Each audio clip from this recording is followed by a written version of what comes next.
Bacaan dari surat Rasul Paulus kepada jemaat di Roma. Saudara-saudara, aku mempunyai keyakinan yang kokoh dalam Injil. Karena Injil itu kekuatan Allah yang menyelamatkan setiap orang yang percaya. Pertama-tama orang Yahudi, tetapi juga orang Yunani.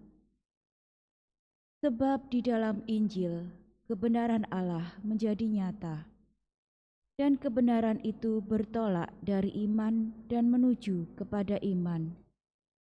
Seperti ada tertulis, orang benar akan hidup oleh imannya. Sebab murka Allah nyata dari surga atas segala kefasikan dan kelaliman manusia yang menindas kebenaran dengan kelaliman. Karena apa yang dapat mereka ketahui tentang Allah telah nyata bagi mereka, sebab Allah telah menyatakannya kepada mereka. Sebab apa yang tidak nampak daripadanya, yaitu kekuasaannya yang kekal dan keilahiannya, dapat nampak kepada pikiran tentang karyanya sejak dunia dijadikan, sehingga mereka tidak dapat berdalih. Sebab sekalipun mereka mengenal Allah, mereka tidak memuliakan Dia sebagai Allah ataupun mengucap syukur kepadanya. Sebaliknya, pikiran mereka menjadi sia-sia dan hati mereka yang bodoh menjadi gelap.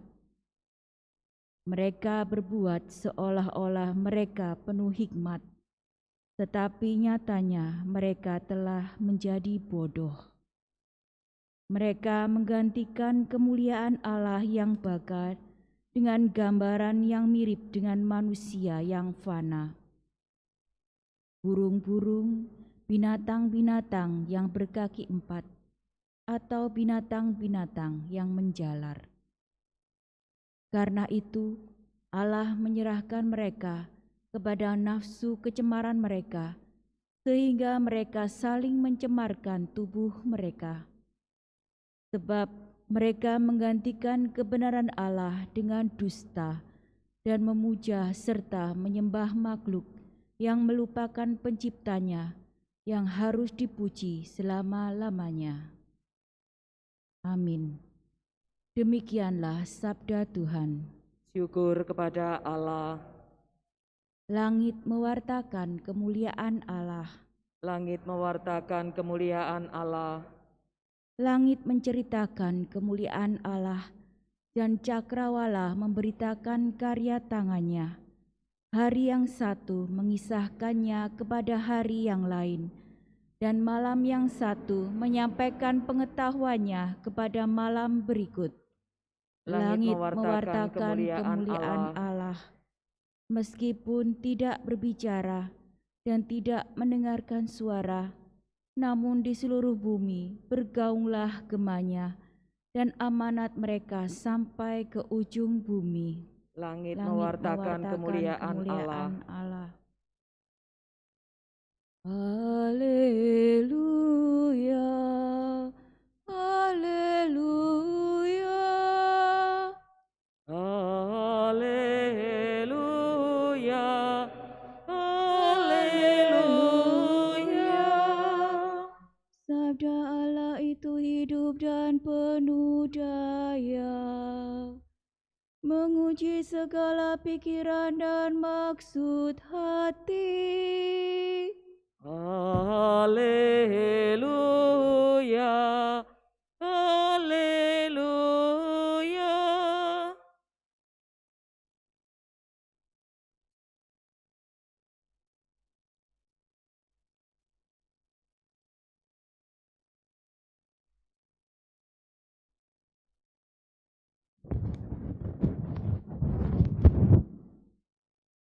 Tuhan bersamamu. Dan bersama rohmu. Inilah Injil suci menurut Lukas. Dimuliakanlah Tuhan. Pada suatu ketika selesai mengajar, Yesus diundang seorang Farisi untuk makan di rumahnya. Maka masuklah Yesus ke rumah itu lalu duduk makan. Tetapi orang Farisi itu heran melihat Yesus tidak mencuci tangan sebelum makan. Lalu Tuhan berkata kepadanya, "Hai orang-orang Farisi, kalian membersihkan cawan dan pinggan bagian luar, tetapi bagian dalam dirimu penuh rampasan dan kejahatan. Hai orang-orang bodoh, bukankah yang menjadikan bagian luar, dialah juga yang menjadikan bagian dalam? Maka berikanlah isinya sebagai sedekah dan semuanya akan menjadi bersih bagimu." Demikianlah sabda Tuhan. Terpujilah Kristus.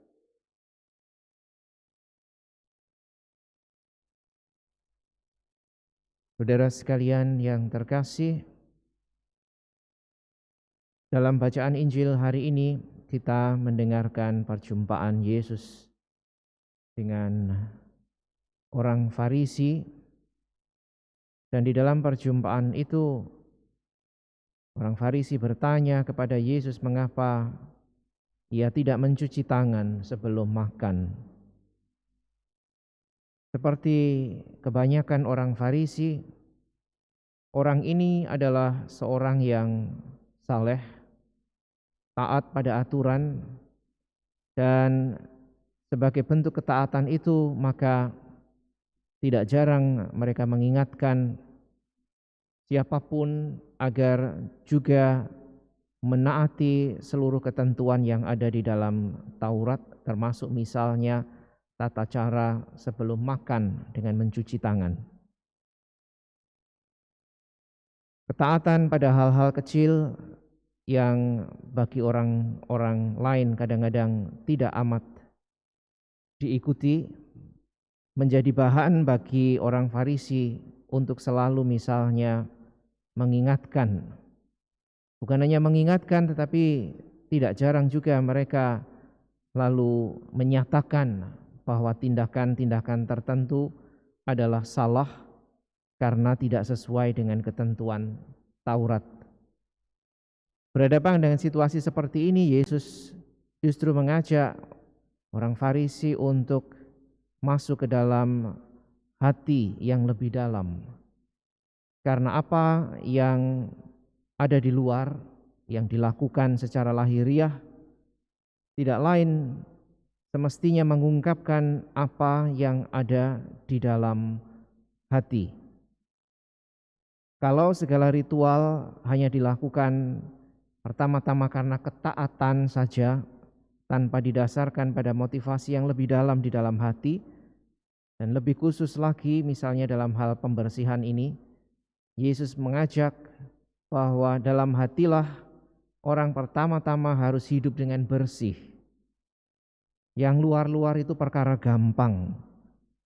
Tetapi ketika hati yang justru tidak kelihatan, yang menjadi dasar dari segala ungkapan lahiriah diabaikan, ada bahaya bahwa orang misalnya hanya hidup secara lahiriah, atau dengan kata-kata yang lebih keras lagi pada kesempatan yang lain Yesus mengatakan misalnya, "Hai kamu orang-orang munafik," karena seolah dari luar penuh ketaatan dan segala macam aturan dilakukan, tetapi dalam hatinya sama sekali jauh dari Allah dan cenderung bahkan misalnya memanipulasi orang lain dengan apa yang tampak dari luar, dengan apa yang dilakukannya. Maka ajakan Yesus untuk kembali ke hati yang menjadi dasar dari segala tindakan atau ungkapan atau juga kata-kata adalah ajakan yang mengajak orang untuk berani membersihkan hati sebagai penggerak utama dari seluruh ungkapan lahiriah. Kesesuaian antara apa yang ada di dalam hati yang harus pertama-tama dibentuk dengan ungkapan lahiriah menjadi tanda orang yang sungguh hidup sejalan dengan kehendak Allah. Orang yang konsisten, karena hati juga menjadi tempat di mana Allah berbicara, mengajak, mungkin juga mengingatkan, meneguhkan, tetapi tidak jarang juga menegur orang. Maka mari saudara sekalian yang terkasih, kita pun berani masuk ke dalam hati kita masing-masing dan meneliti batin. Apakah di dalam hati kita semakin tumbuh kerinduan, kecintaan kepada Allah yang akhirnya juga menggerakkan apa yang kita lakukan, kita katakan secara lahiriah, baik untuk diri sendiri maupun untuk orang lain. Dan dengan keberanian untuk melihat hati yang paling dalam, semoga kita pun berani senantiasa membenahi diri manakala kita menemukan ada hal-hal yang tampaknya kurang berkenan di hadapan Allah. Tetapi sebaliknya juga kita patut bersyukur manakala hati kita juga sudah menjadi sumber kegembiraan dan sukacita kita karena kita sungguh melakukan kehendak Allah sebagaimana Allah taruh dan bisikan ke dalam hati kita.